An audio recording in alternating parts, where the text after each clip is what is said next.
Chapter number 10, exercise number 10.2। Heading डाल लेंगे copy में आप सब, various forms of equation of lines. Sir ये जो टॉपिक मैं आपको आज पढ़ाने जा रहा हूं, ये एक ऐसा टॉपिक है जो आपके पास अगली क्लास तक यूज होगा, क्लास 12 तक। आगे भी कहीं ना कहीं इसका यूज आपको मिल ही जाएगा। मोस्ट इंपॉर्टेंट टॉपिक है various forms of equation of line. कुछ कंडीशंस हमें दे दी जाएंगी जिसके बिहाफ पर हमारे से वो लाइन की इक्वेशन मांग लेगा। क्या क्या कंडीशंस, कैसे कैसे। सबसे पहली कंडीशन, हेडिंग डाल लें आप, स्लोप पॉइंट फॉर्म। सर अपने नाम से क्लियर है ये, स्लोप पॉइंट फॉर्म। जब कभी हमारे पास कोई एक लाइन हो और हमें पता हो कि वो किसी पॉइंट x1 y1 से पास हो रही है और उसका स्लोप जो m है वो हमें दिया हुआ हो, स्लोप को m से रिप्रेजेंट करते हैं। ये बात आपने पहली एक्सरसाइज में सीख लिया। कई बार वो m ना देके टेन थीटा की वैल्यू दे देता है, तो भाई टेन थीटा भी तो स्लोप ही होता है। तो अगर वो आपसे कह रहा है स्लोप इज इतना या value of tan theta is इतना, बोथ आर सेम थिंग। तो अगर आपको स्लोप पॉइंट फॉर्म लगानी है तो दो चीजों की रिक्वायरमेंट होती है, स्लोप की, पॉइंट की। अब हम इक्वेशन कैसे निकालेंगे इसकी? तो उसका फार्मूला होता है y minus y one equals to m x minus x one. Note कर लें अपने पास formula, y minus y one equals to m x minus x one. अब कुछ बच्चों का एक सवाल होता है, सर x1 y1 तो चलो ये पॉइंट है, चाहे वो 2 3 हो चाहे 5 7 हो, मतलब जो भी पॉइंट होगा वो रख देंगे, m स्लोप है। सर ये एक्स वाई क्या है? अरे भाई एक्स वाई वेरिएबल है। किसी लाइन की इक्वेशन लिखते हो आप तो ऐसे तो लिखते हो 2x plus 3y is equal to 7, तो उसमें x और y तो होता है ना। तो ये ऐसा रहेगा, इसमें आप कुछ नहीं रखेंगे, x और y अपनी जगह रहेगा, तभी तो इक्वेशन मिल पाएगी हमें। तो कहने का मतलब ये हुआ कि इसके अंदर x1 y1 तो वो पॉइंट है जहां से लाइन पास हो रही है, m हमारे पास स्लोप है, तो हमें इक्वेशन मिल जाएगी लाइन की। दूसरी कैटेगरी आती है टू पॉइंट फॉर्म। क्या आती है जी अगली? To point form. सर अपने नाम से क्लियर है, किसी लाइन के ऊपर आपको दो पॉइंट के कोऑर्डिनेट पता है, x1 y1 पहला, x2 y2 दूसरा, और आपसे ये कहा जाए कि आपको इस लाइन की इक्वेशन निकालनी है, तो उसका फार्मूला सुन लो भाई। इक्वेशन यही की यही रहेगी, सुन लो एक मिनट, यही की यही इक्वेशन रहेगी, बस m की जगह पर m का फार्मूला रख देंगे टू पॉइंट वाला, यानी कि y minus y one equals to, क्या फार्मूला था भाई टू पॉइंट फॉर्म में y का? y2 minus y one upon, शाबाश, याद है भाई बच्चों को, और इनटू में x माइनस एक्स वन। आपने एक बात नोटिस करी कि सेम फार्मूला है, बिल्कुल सेम फार्मूला, बस अंतर सिर्फ इतना है कि जहां m था वहां m का फार्मूला लग गया। अब कुछ बच्चे कहते हैं सर अगर हम m पहले ही निकाल लें और स्लोप पॉइंट फॉर्म लगा दें तो क्या गलत हो जाएगा? नहीं, आप किसी भी लाइन इक्वेशन के अंदर किसी भी दूसरी इक्वेशन का यूज कर सकते हैं। मान लीजिए कि आपने दो पॉइंट की हेल्प से स्लोप निकाल लिया अलग से। अब आपके पास दो पॉइंट है, कोई भी एक पॉइंट ले लिया, चाहे पहला चाहे दूसरा, स्लोप आ गया, पॉइंट आ गया, स्लोप पॉइंट फॉर्म लगा दो, इक्वेशन मिल जाएगी आपको। नहीं समझे?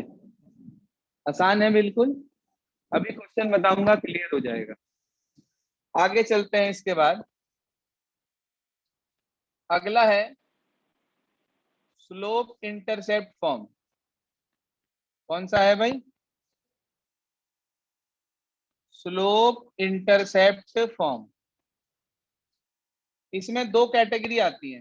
पहली, जब आपको स्लोप m की वैल्यू पता हो और आपको y इंटरसेप्ट पता हो, जिसे c से रिप्रेजेंट करते हैं।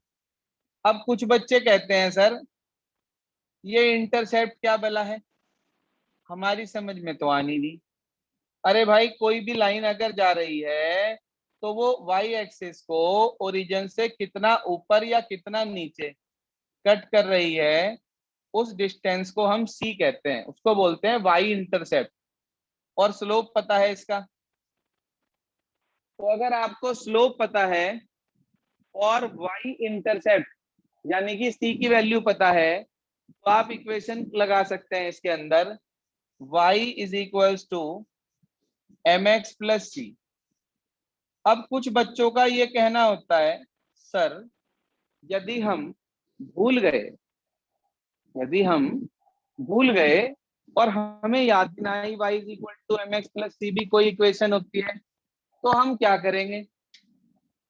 सीट से खड़े होना, नाचने लग जाना। मैडम पूछेगी क्या हो गया, पानी लेने जाएगी, इतने दूसरे की कॉपी में से झाँक लेना। नहीं भाई नहीं, ऐसे नहीं करना, ऐसे नहीं करना है। आप क्या करेंगे, आप ये वाला पॉइंट बताओ इसके कोऑर्डिनेट क्या होंगे। अगर ये सी है और ये पॉइंट वाई एक्सिस पे है, तो इस पॉइंट के कोऑर्डिनेट क्या होंगे? 0 x0 x0 नहीं, 0 c। वाई एक्सिस है, वाई एक्सिस पर वाई कोऑर्डिनेट x कोऑर्डिनेट 0 होता है, तो 0, c। ठीक बताया संस्कृति। तो ये आपके पास पॉइंट आ गया 0, c। स्लोप आपके पास है m। अगर आपको पॉइंट और स्लोप पता चल जाए, कौन सी इक्वेशन लगा सकते हो आप? हैं? पहली। कौन सी है पहली? Slope point form. नाम बोला करो उसका। भाई अब आपको पॉइंट पता है, आपको स्लोप पता है, आप स्लोप पॉइंट फॉर्म लगा दो। आप कहो सर फिर तो आंसर अलग आएगा। क्यों आएगा भाई? सेम आंसर आएगा। देखो लगाते हैं स्लोप पॉइंट फॉर्म इसी के अंदर ही। y minus y one equals to m x minus x one, यही तो है फॉर्मूला। तो ये आ गया y minus c equals to m x. तो y कितना आ गया? M x plus c. आपने देखा, चाहे तो मैंने इसके अंदर स्लोप पॉइंट फॉर्म लगा ली, चाहे डायरेक्ट इक्वेशन लगा ली, आंसर वही मिला। मैंने आपको अभी अभी एक बात बताई थी, आप भूल गए। मैंने आपसे ये कहा था कि आप किसी भी टाइप की इक्वेशन के अंदर कोई सी भी दूसरी टाइप लगा सकते हैं, लेकिन अगर वो कंडीशन वहां फुलफिल हो रही हो तो। भाई यदि आपके पास पॉइंट है, यदि आपके पास स्लोप है, तो आप स्लोप पॉइंट फॉर्म लगा सकते हो, लेकिन वो पॉइंट आपको पहले निकालना पड़ेगा। अंडरस्टूड? समझ आ गई बात? हाँ भाई, क्लियर है सबको? Yes sir. चलो जी, इसके बाद आगे चलते हैं। कदम कदम बढ़ाए जा, खुशी के गीत गाए जा, चैप्टर पूरा हो जाएगा, कोर्स भी कंप्लीट हो जाएगा जी। इसी की दूसरी कैटेगरी, स्लोप पता हो, बोले तो m, x इंटरसेप्ट पता हो, बोले तो d। उसे d से रिप्रेजेंट करते हैं। ये तो हमारे पास दोनों एक्सिस, ये कोई लाइन जो x एक्सिस पर d इंटरसेप्ट बना रही है, तो इसका सीधा फार्मूला होता है y is equal to m x minus d. ये इक्वेशन। फिर वही बात, अगर मैं कहूं कि भाई आप भूल गए इक्वेशन और आपके याद नहीं रही, तो आप क्या करेंगे? क्या कह रहा, सीट से उठ के नाचने लगेंगे? अरे भाई नहीं, अभी तो बताया था। पॉइंट निकाल लेंगे। क्या है ये पॉइंट? d कॉमा 0 और स्लोप m है ही। बताओ भाई equation, y minus y one equal to m x minus x1, तो y माइनस 0 y बच गया। देखना वही की वही इक्वेशन आ गई क्या स्लोप पॉइंट फॉर्म लगाने के बाद भी है। तो चाहे तो आप स्लोप यस पॉइंट सर। से निकाल लो आंसर, चाहे डायरेक्ट इक्वेशन लगा के निकाल लो answer, you will get the same result. यहाँ तक की बात ओके? कोई परेशानी, दिक्कत, दुविधा, मन में कोई शंका, किसी के कोई बात क्लियर ना हुई हो, कुछ पूछना समझना चाह रहे हो तो बोलिए, समझा दे। चलें आगे। कंफर्म? देखिए सर,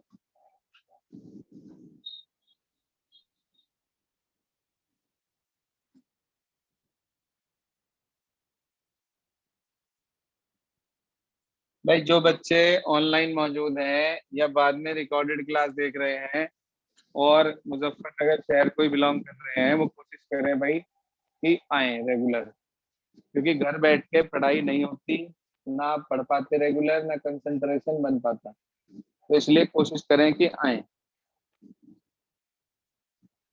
इसके बाद आगे चलें। नेक्स्ट आ गया फोर्थ कैटेगरी, इसको बोलते हैं इंटरसेप्ट फॉर्म। क्या बोलते हैं?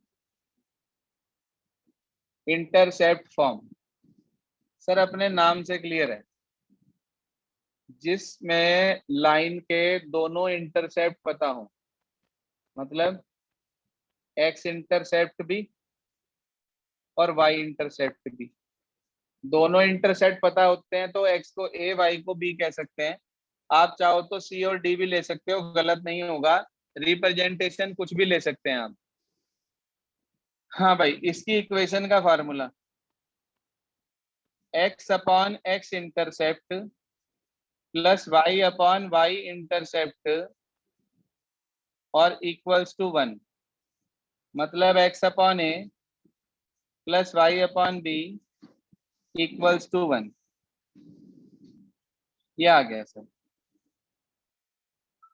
अब कुछ बच्चों का कहना है कि सर अगर हमारे समझदानी में नहीं आया, यानी कि हम अगर इस चीज को वहां पे याद नहीं रख पाए, तो हम कैसे निकाल लेंगे इसको, आप बताओ। और कौन सी टाइप ऐसी है जो अभी तक आपने पढ़ी और आप उसे इसमें अप्लाई कर सकते हैं?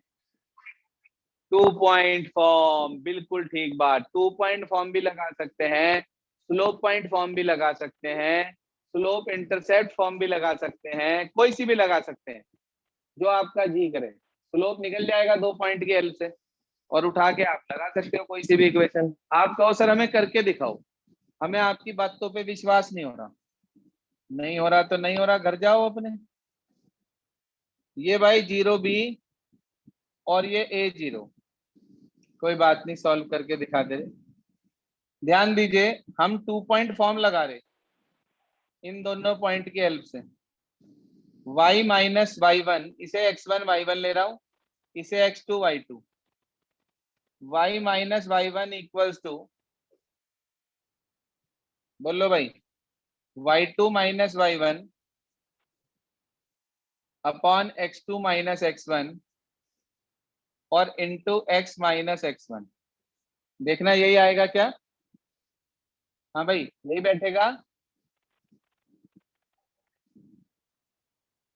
क्या आ गया? y is equals to minus b upon a और x माइनस ए, इसकी मल्टीप्लाई इधर कर दी, a y minus b x plus a b, इसे इधर ले आए, ये हो गया b x plus a y equals to a b, divide by a b कर दिया। मैं उससे मैच करा रहा हूं इसलिए ऐसा कर रहा हूं। तो ये आ जाएगा b x upon a b, a y upon a b equals to a b upon a b. A b से ए बी कट गया, 1 रह गया, ए से ए कट गया, बी से बी कट गया, क्या इक्वेशन आ गई? जरा चेक करना, वही इक्वेशन नहीं आ गई क्या जो हमने डायरेक्ट लिखी थी? तो मैं जो बात आपको समझाने चाह रहा हूँ वो सिर्फ ये समझाना चाह रहा हूँ मैं आपको कि आप किसी भी इक्वेशन के अंदर, दी हुई कंडीशन के अंदर कोई सी भी इक्वेशन लगा सकते हैं, बशर्ते आपको उसकी कंडीशंस जो दे रखी हैं वो अच्छे से दिमाग में क्लियर होनी चाहिए कि इसमें इंटरसेप्ट है, इसमें ये है, इसमें ये है, इसमें वो अप्लाई हो सकती है, वो हो सकती है, गलत अप्लाई मत कर देना। ठीक, चलें आगे की तरफ। ये थी हमारे पास इंटरसेप्ट फॉर्म। एक लास्ट कैटेगरी और है, उसके बाद इसके एग्जांपल बता देता हूं आपको। आज एग्जांपल एक्सरसाइज ट्राई कर लेंगे आप। क्वेश्चन टाइप नंबर 5, जिसको बोलते हैं नॉर्मल फॉर्म। क्या बोलते हैं जिसको? Normal form. इसमें क्या होता है, हमारे पास कोई एक लाइन है, मान लीजिए ओरिजिन से उस पर एक परपेंडिकुलर डला है। कहां से डला है परपेंडिकुलर? ओरिजिन से।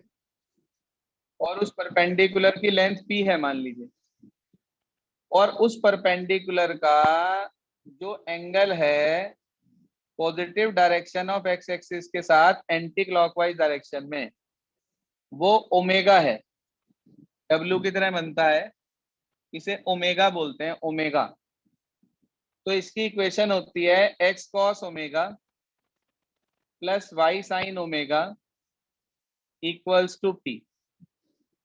बेटा जी, ये ओमेगा की वैल्यू कुछ भी हो सकती है, फर्स्ट क्वाड्रेंट से, सेकंड से, थर्ड से, फोर्थ से, कुछ भी हो सकती है। ये बात आपने पढ़ी है, पढ़ेंगे आप क्लास 11 के चैप्टर नंबर 3 में, जो कि अभी आपने नहीं पढ़ा टर्म 2 में। तो याद रखना, इस ओमेगा की वैल्यू के सिर्फ वही क्वेश्चन आप कर सकते हो जिनकी आपने वैल्यू क्लास 10th में पढ़ी थी। मतलब 0 degree, 30 degree, 45 degree, 60 degree, 90 degree. अगर किसी क्वेश्चन में कोई और एंगल आ रहा होगा तो फिलहाल हम उसे वहां पर इस टर्म के लिए चेंज करा देंगे।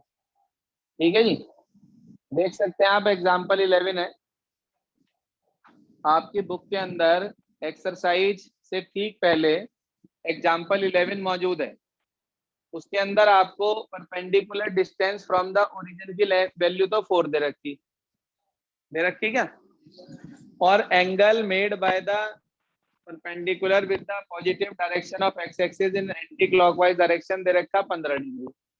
सर आपको 15 की वैल्यू नहीं पता, फिलहाल आप इसे 15 को सर्किल करके 30 कर लो यहाँ पे। ठीक है जी, आंसर डिफर आएगा, बुक वाला नहीं आएगा, लेकिन अब आप इसे कर सकते हैं because you know about the value of cos 30 as well as sin 30। Clear? Clear है सभी को? Yes sir. अब क्वेश्चन कैसे करते हैं वो देख लीजिए इस एक्सरसाइज का। इसका सबसे पहला एग्जांपल, फर्स्ट एवर एग्जांपल जो भी है, क्या दे रखा?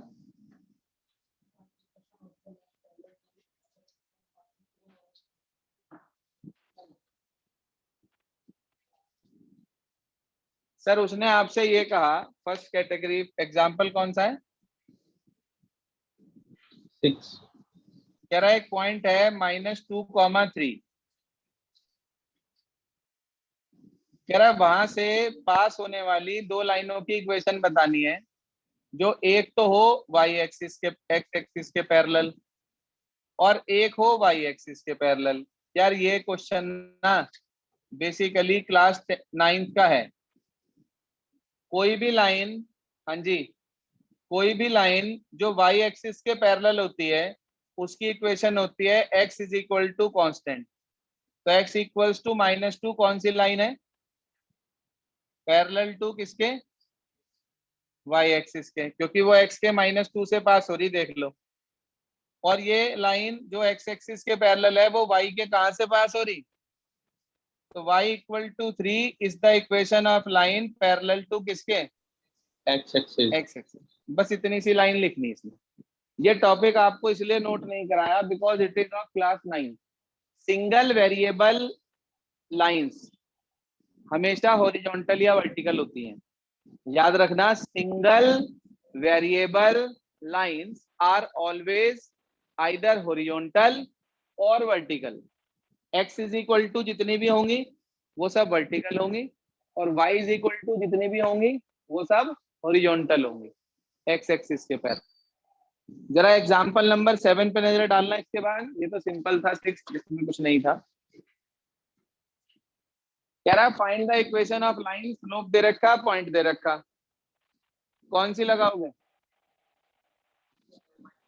y minus y1 is equal to mx minus x1।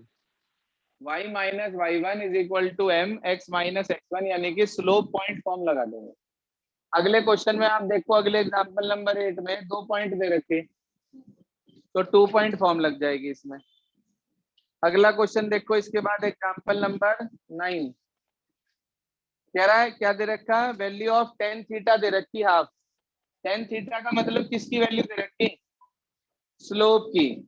Indirect way में स्लोप की वैल्यू दे रखी, मतलब आपको m दे रखा हाफ।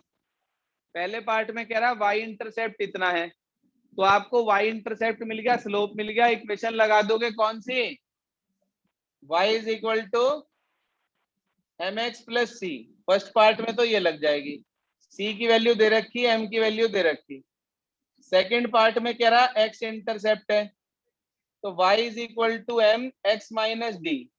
डी की वैल्यू दे रखी, m की वैल्यू दे रखी। बोलो कर लेंगे क्या? Yes sir. ये था एग्जाम्पल नंबर 9। इसके बाद एग्जाम्पल नंबर 10 देखो, कह रहा इक्वेशन निकालनी है एक ऐसी लाइन की जिसके दोनों इंटरसेप्ट दे रखे हैं आपको, -3 और 2। तो a की वैल्यू हो गई -3, b की वैल्यू हो गई 2। इक्वेशन अभी आपको बताई थी, x upon x intercept plus y upon y intercept equal to 1, जिसे स्लोप इंटरसेप्ट फॉर्म भी कहते हैं आप।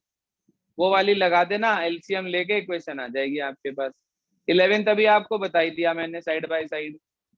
12th में कह रहा है फ़ारेनहाइट का टेम्परेचर F में, सेल्सियस का C में, इस तरीके से आपको दे रखा है, जो भी है केल्विन का K में, सॉरी। तो वो आपसे कह रहा है एक बार F और K की वैल्यू दे रखी, फिर दोबारा से F और K की वैल्यू दे रखी, तो यानी कि आपको 2 पॉइंट दे रखे। इनडायरेक्ट वे में क्या दे रखे आपको? 2 पॉइंट दे रखे हैं आपको। तो अगर आपको 2 पॉइंट दे रखे हैं तो इसका ये मतलब हुआ कि आप क्या करेंगे? 2 पॉइंट फॉर्म लगा देंगे और आपको आंसर मिल जाएगा। कर सकते हैं आराम से? हाँ जी, कर यस सर। सकते हैं आराम से। लिखो आज अपने पास क्या करना है। एक्सरसाइज नंबर 10.2 करेंगे आप, वो भी विद एग्जांपल्स। पहले एग्जांपल करेंगे, बाद में एक्सरसाइज करेंगे। कल के टाइम में कोई चेंज नहीं है, एज यूजुअल आप लोगों को 5 बजे ही आना है। यहां तक का काम कर लेंगे।